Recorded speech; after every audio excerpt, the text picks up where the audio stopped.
James Bond games have been a part of my playing habits for as long as I've held a controller. From a borrowed copy of GoldenEye to renting Bloodstone on release, this virtual super spy was as critical to me as a little green guy with a sword or a hooded assassin.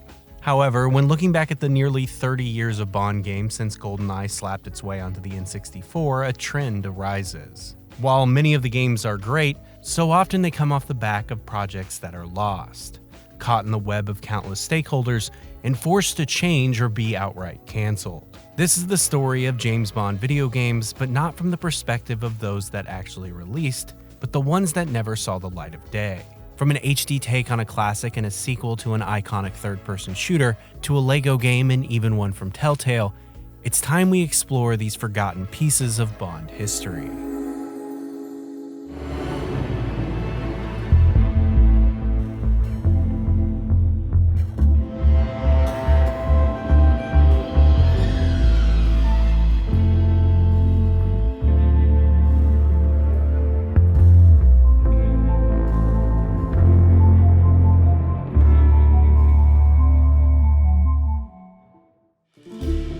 The first cancelled Bond game also happens to be the first official video game in the franchise.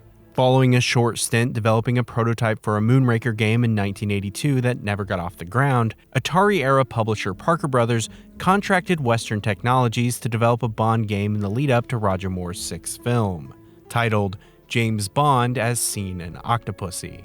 While not a whole lot is known about it, judging by screenshots in Starlog magazine, a few interviews with developers, and those claiming to have played a version of it at a trade show in 1983, it seems to have been one level focused on the fight in the circus train towards the end of the film.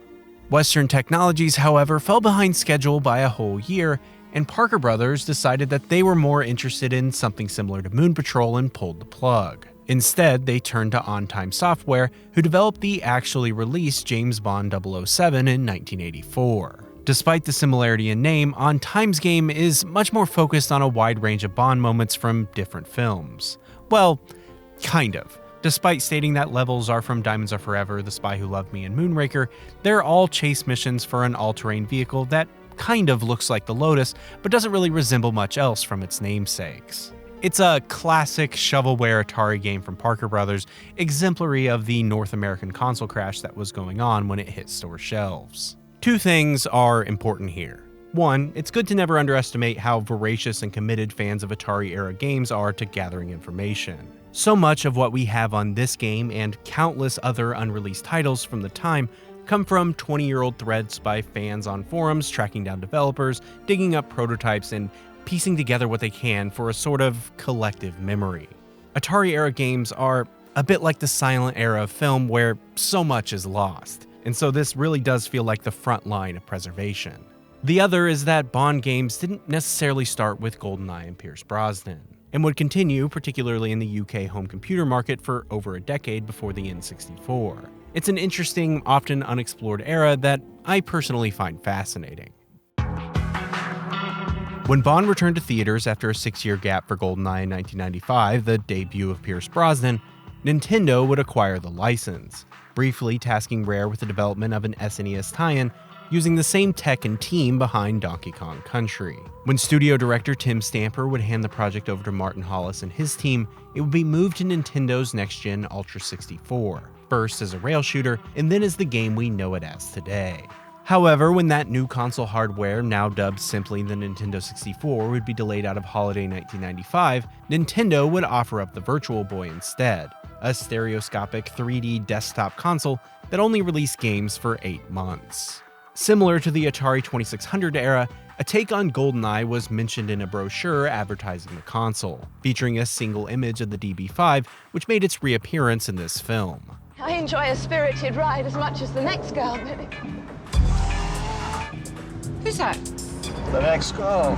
While it's not a lot to go on by any means, I personally think it looks somewhat like Outrun and perhaps, judging by the helicopters, involves shooting missiles up at them like in The Spy Who Loved Me and the Atari game, but it's hard to say. While it would be safe to assume that, like with the N64, this version of GoldenEye was being developed at Rare, that wasn't the case. In 2001, when asked about it on their website, Rare would state that they hadn't been involved in the project, but had very briefly worked on a Virtual Boy version of Donkey Kong Country 2. Designers Mark Edmonds and Duncan Botwood, years later, speculated that the game was instead being developed internally at Nintendo, but little more than that one image exists. Rare would release their GoldenEye game about 2 years later in 1997. One of Bond's bigger gaming mysteries exists on the earliest released VHS of Tomorrow Never Dies. Hello there. Look, I'm just testing this highly explosive top-secret Tomorrow Never Dies video game for PlayStation. The game starts where Tomorrow Never Dies ends. I must say, it's lethal, and it's going to explode in the stores this autumn. I just love any clip of Desmond Llewellyn's cue. Autumn here is late 1998, which predates EA's exclusivity deal when they, by all accounts, dramatically outbid Nintendo and Activision for the future gaming rights to the franchise. So, what exactly is The Mission Continues? It may seem a bit anticlimactic, but Tomorrow Never Dies at Black Ops started well before GoldenEye's release and Bond's deal with EA. This was when Bond was getting back to their normal schedule of one film about every 3 years, and GoldenEye on N64 in particular released only 4 months before Tomorrow Never Dies, Brosnan's second film.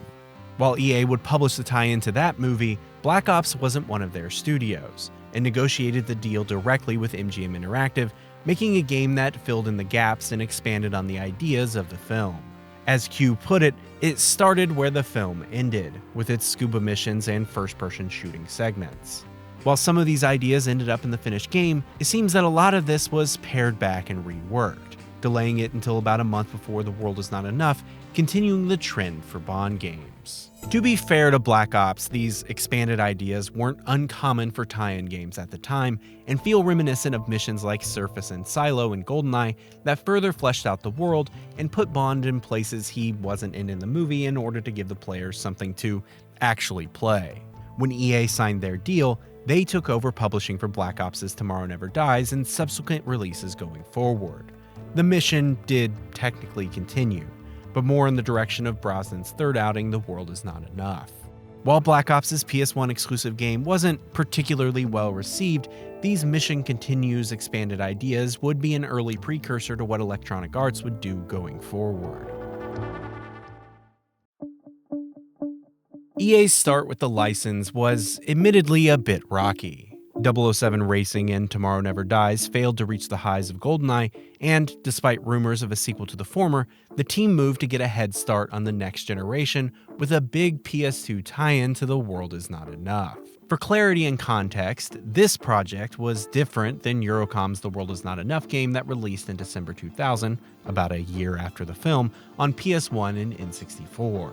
Instead, an internal team at EA, which would sort of become Visceral Games years later, licensed the Quake 3 engine, reworking the gameplay and AI to, as the developers put it, find a sense of subtlety in gameplay. Reactivity was intended to be at its core, allowing players to move through levels in creative ways to emulate that feeling of being Bond rather than just walking in his footsteps. Judging by a wide range of previews throughout 2000, including a cover story for Next Gen magazine, they seem to be pulling it off, with huge renditions of the ICBM base, the ski scene, and the casino all seen in action in a leaked trailer. A couple things happened that doomed The World Is Not Enough on PS2. For one, the project was constantly being delayed further and further outside of the release window of the film, well into 2002. Development was clearly not going well, likely coming from challenges with the engine and next-gen hardware, and with that 3-year release schedule of films, they were now closer to the next release than their namesake once again. Another question mark was Brosnan himself. His 3-film contract was being renegotiated into a 4th, and use of his likeness was up in the air. Maybe there'd even be a new actor for the 20th Bond film. Allegedly, EA considered tapping Roger Moore for the project a few years before they'd do something similar with Sean Connery, but it was clear they needed some form of workaround. In April 2001, EA would officially announce that The World Is Not Enough on PS2 was now an original story, with a new take on Bond voiced by Andrew Bicknell. While Agent Under Fire isn't as highly regarded as either what came before at Nintendo or what came after at EA, this was a true turning point for the license. Bond in games now felt a little more like Star Wars after this, less intended as cheap tie-ins and more able to tell stories that fit the medium first and foremost, and given the creative freedom to go beyond what was being done in the films. Sure, its clone plotline is sillier and more out there than, say, Roger Moore in Space or Invisible Cars, but the ends really justify the means on this one, allowing the series to give us games like Everything or Nothing in Nightfire at EA, Bloodstone at Activision, and even First Light years later. These original stories have always been my preferred type of Bond game, and seeing it start almost out of necessity is fascinating. While it's not a cancelled project per se, during the development of Eurocom's Nightfire, then under the working title of Phoenix Rising, Bicknell's Agent Under Fire Bond was intended to reappear, despite the finished game featuring Brosnan's likeness and the voice of Maxwell Caulfield. With the reappearance of Zoe Nightshade as well, Nightfire somewhat acts as a sequel to Agent Under Fire and that world. It's not hard to picture this interpretation being the video game Bond, again like with what we're seeing with First Light. Previews from the time and official Xbox magazine feature this version on the cover. However, more interestingly, the GBA version of Nightfire features the Agent Under Fire Bond, but only sometimes, implying that developer JV Games received the pre-rendered screen grabs from versions of the cutscenes before the Switch. It's an interesting relic. Around Brosnan's last Bond, Die Another Day, EA seemed to finally get their handle on the franchise, again moving away from the simple tie-in and honing in on what made Bond great. In only a few years, they put together 3 original stories that are easily some of the best Bond games: the aforementioned Agent Under Fire and Nightfire, and a third-person game, Everything or Nothing. During development, however, Everything or Nothing was delayed well after Die Another Day into 2004, unintentionally becoming the last performances of both Brosnan as Bond and John Cleese as R/Q. Now, 007, do try to return this equipment in pristine condition.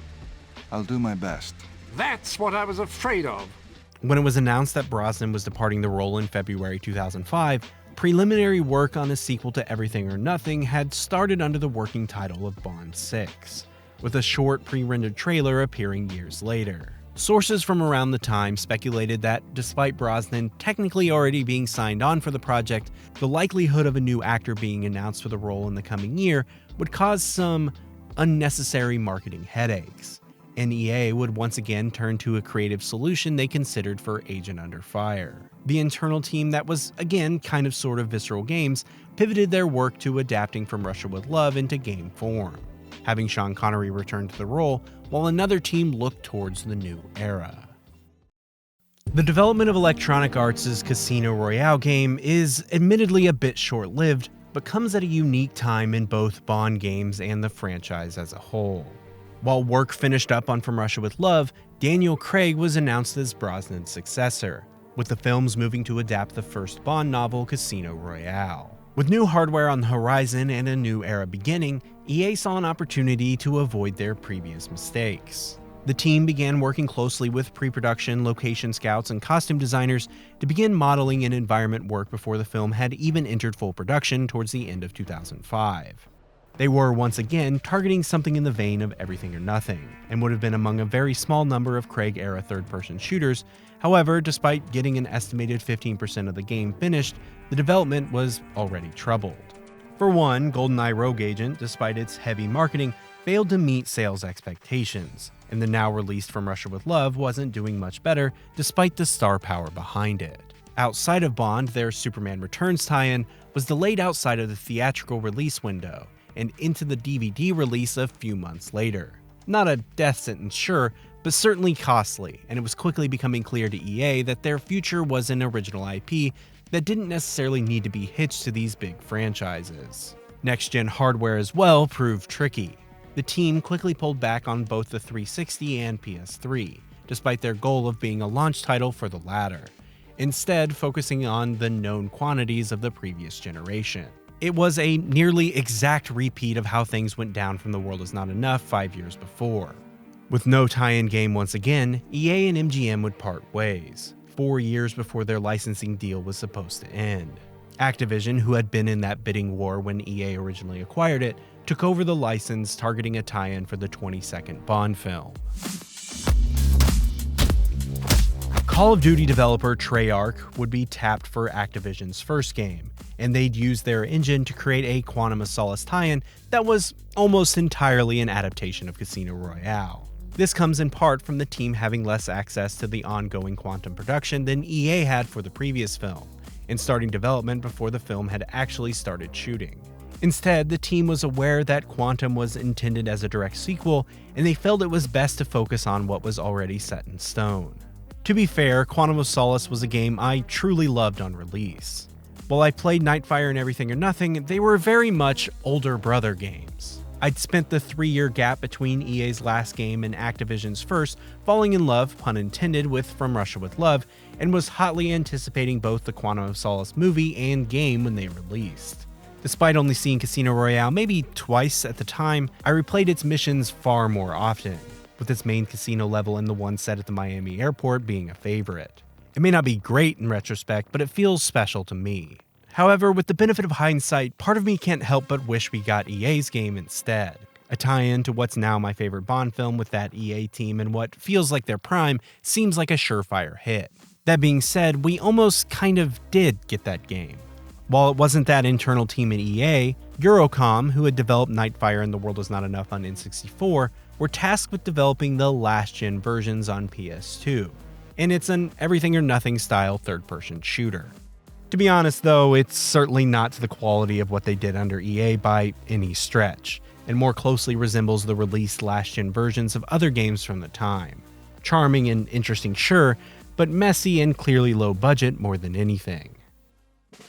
I first became aware of a LEGO James Bond game back in 2019 from TT Games director John Burton's YouTube channel, and it's been a curiosity for me ever since. In that video, Burton discusses the team trying to see what other licenses could get the LEGO game treatment after the success of LEGO Star Wars, and mentions that Activision, former Bond licenses the Broccoli family, and LEGO were all on board. However, when Casino Royale released and Bond regained his more violent edge, LEGO got nervous and pulled the plug.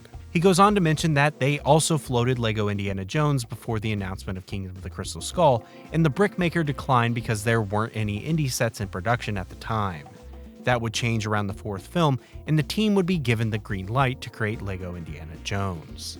While I do think his reasoning for LEGO James Bond being turned down falls in line with other concerns around violence I've heard in the past with LEGO, there have also only ever been 2 James Bond sets, and those were years after this. So I think that may have factored into this as well. That being said, in 2024, another cancelled LEGO James Bond project would be revealed to the public, this time from around 2016. It's a much more complete look at their ideas, falling in line with the second era of TT LEGO games, complete with reused voice lines from the movies and great visual gags. But James, I need you.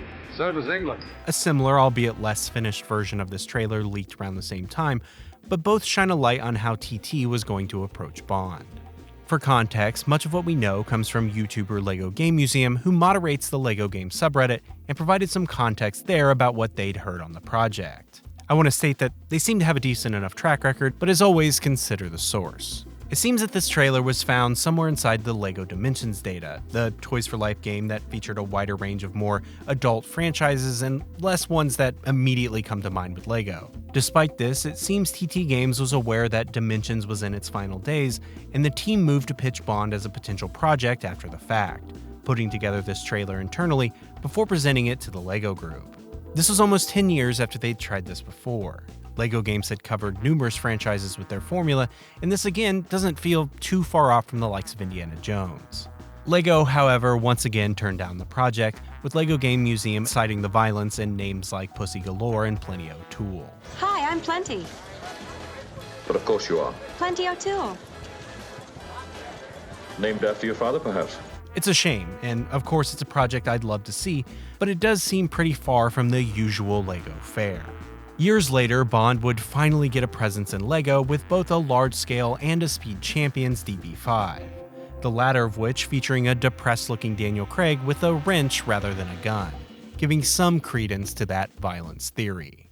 The Xbox Live Arcade GoldenEye is one of the great cancelled projects in games. While it's seen a re-release on modern consoles nowadays, the original GoldenEye was at the center of a long-running license dispute for over a decade. Nintendo had the exclusivity rights to the game, Microsoft had since acquired developer Rare, Activision had exclusive rights to new games going forward, and Bond rights holder Eon Productions had notoriously strict rules on how the character was depicted in outside media, particularly around returning actors.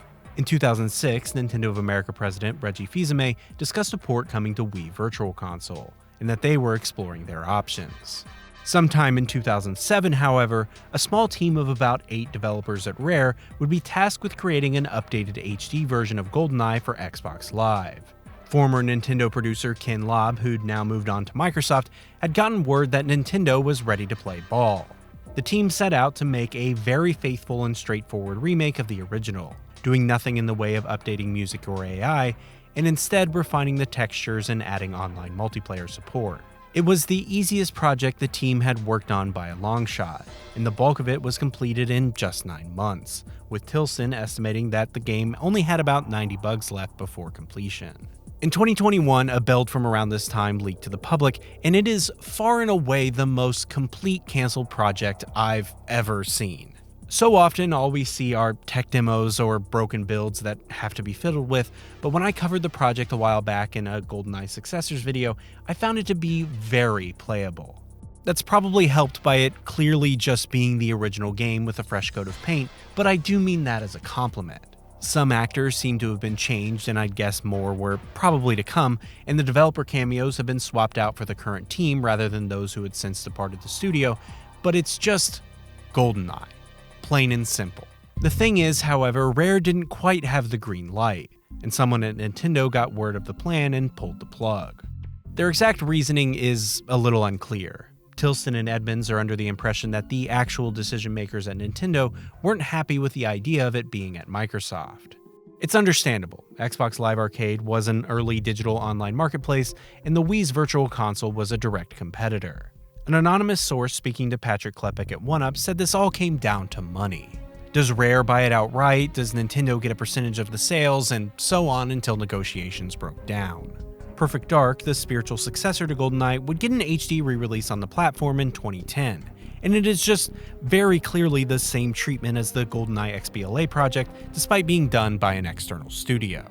Activision, negotiating a deal with Nintendo, would task Eurocom with creating a ground-up re-adaptation of the game first exclusive on Wii, and then released as GoldenEye Reloaded on Xbox and PS3. This more feels like a tie-in to a version of GoldenEye that came out in 2010, complete with adding Daniel Craig, skipping the time jump from the movie, and modernizing it for a more current era. It's not quite an original story like Nightfire, but it's pretty damn close. Like a lot of Activision-era Bond games, I've always had a bit of a soft spot for it. It's on a fairly short list of Wii first-person shooters, and it shakes at least some of the Call of Duty feeling that Treyarch's Quantum had, making it feel somewhat unique. Activision's last original Bond game, the cancelled Risico, has been one of those lost games I've wanted to cover since I started this channel. The idea of Raven Software, one of my favorite studios, making a Bond game feels like one of those missed opportunities that you dream about. I must be dreaming. However, problems for the project start all the way back in its predecessor, Bloodstone. By all accounts, it seems like Bloodstone's developer, Bizarre Creations, was being set up for failure. Thrown onto the project on a short timescale, with Activision breathing down their neck until the game was unpolished and unfocused. Released on the same day as the Wii version of Eurocom's GoldenEye, which got a much larger marketing push. Former developers paint a picture of a studio making games that filled slots for Activision, designed by boardrooms and committees with, frankly, very little love behind them. Rumors of Raven getting the sequel go all the way back to a few months before Bloodstone's release, and the leaked footage we've seen shows a game that's shaping up well. While I don't strictly have credits for who worked on what, judging by its release the previous year and its similar third-person action style, it looks like the quote-unquote Marvel team at Raven who had worked on X-Men Origins Wolverine. That team moved to adapt Risico, one of a handful of remaining Ian Fleming story titles that hadn't been used for a film. That story, included in the For Your Eyes Only collection, is one half of the film of the same name, with Bond investigating a drug smuggling ring and a conflict between two rivals, Cristados and Enrico Colombo. Since this Bond story has already been told, I'm not sure if it was intended as a straightforward adaptation. On top of that, Bloodstone's story, penned by screenwriter Bruce Fairstein, who did many of these games, ends on a cliffhanger before revealing a big overarching villain. While now with Spectre this can be easily dismissed as Blofeld, interviews with Bizarre Creations at the time state that they wanted it to be independent from the films.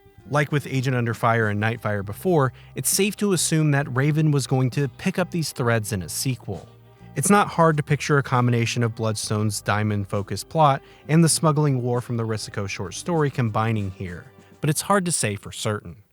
A lot of things happened that led to Risico's cancellation, but the biggest was Bloodstone's failure. It underperformed both critically and commercially. Bizarre Creations would be put up for sale, with Activision even going as far to allow their leadership to buy the studio back. However, since the team was forced to grow so large to keep up with AAA development and what Activision wanted for them, this wasn't really realistic, so the studio would be closed for good. According to an Unseen 64 article, Raven was moved to Call of Duty Black Ops post-launch content after being pulled off of Risico. However, that seems like half of the story. From what I've read about Raven at this time, the studio was in the midst of their own troubles. That Marvel team who had worked on Wolverine was pulled onto the messy development of Singularity. That project around 2010 was given a Death March 10-month fix-it-or-cancel-it development crunch that forced the game to be chopped up and reworked, with a lot of the Wolverine leadership stepping onto the project. The timeline seems to line up with when Risico goes quiet, and when Singularity would fail, Raven would be moved fully into the Call of Duty mines. Activision would only release 2 more Bond games after this, the aforementioned GoldenEye Reloaded and the dreadful 007 Legends, both from Eurocom, before they'd let the license lapse in 2013. The Bond license would go quiet for a very long time. When talking about it in regards to Activision, I've seen it referred to as a bit of a poison chalice, and I think that feels pretty accurate. Even when it was going well, it felt mostly like luck, and we were obviously only getting half of the story, with canceled projects behind the scenes stacking up. I think this is best emphasized by 007 Solstice, a rumored Telltale project. Years before, Telltale co-founder Kevin Bruner discussed wanting to do a Bond title, and getting away from the focus on shooting.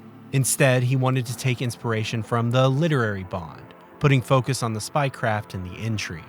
I honestly think this feels like a good fit, not far off from what they did with, say, Batman, focusing on story and character in contrast to what was being done in other games. Not necessarily better, but different. In June 2017, a leaked customer survey posited the name 007 Solstice. However, by coincidence, the poison chalice was seemingly passed to Telltale not long after. In November of that same year, the studio's problems would begin as new leadership cut a quarter of the staff, with them closing for good the following year. Whether or not they actually had the license is a little unclear, but it's exemplary of the trail of studios the Bond license tends to leave in its wake. Telltale, Raven, Bizarre Creations, Eurocom, Visceral, and Rare are all studios that are, at best, shells of their former self, and at worst are famously closed studios fit for a video on this channel, and they all have ties to Bond. It's easy to throw one's hands up and dismiss it as a poison chalice.